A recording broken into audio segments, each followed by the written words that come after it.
Historic sell-off in gold and silver after Trump names Kevin Warsh as Federal Reserve Chair pick.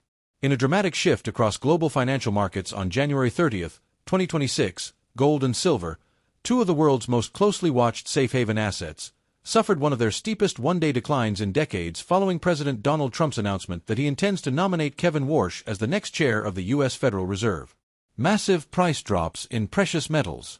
After months of record-breaking rallies driven by inflation fears, concerns about central bank independence, and a weakening U.S. dollar, the precious metals market abruptly reversed course.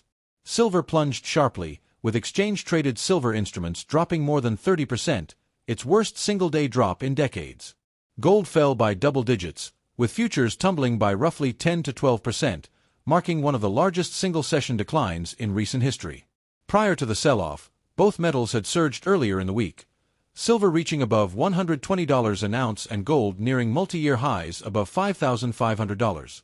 The sudden plunge not only wiped out much of those gains but also punctuated the volatility that has gripped commodity markets in recent months.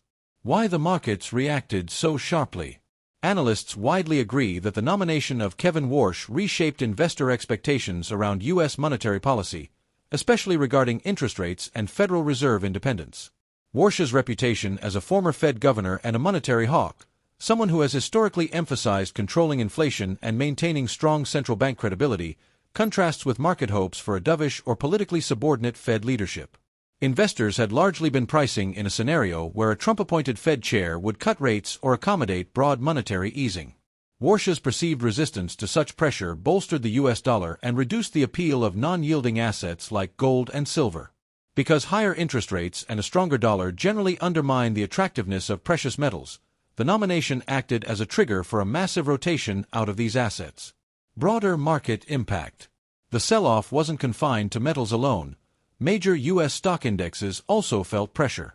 The S&P 500, Dow Jones Industrials, and Nasdaq all finished lower Friday as investors reassessed risk assets in anticipation of a potentially tighter monetary policy regime.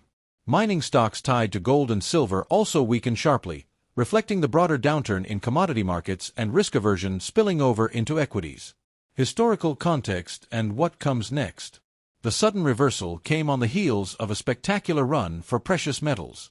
In 2025, gold had surged by more than 60%, while silver's gains eclipsed 100%, propelled by safe haven demand and investor speculation. However, when the narrative shifted from expected dovish Fed leadership to a hawkish outlook under Warsh, seen by many as likely to defend Fed independence from political intervention, the narrative that had driven the metals rally changed almost overnight.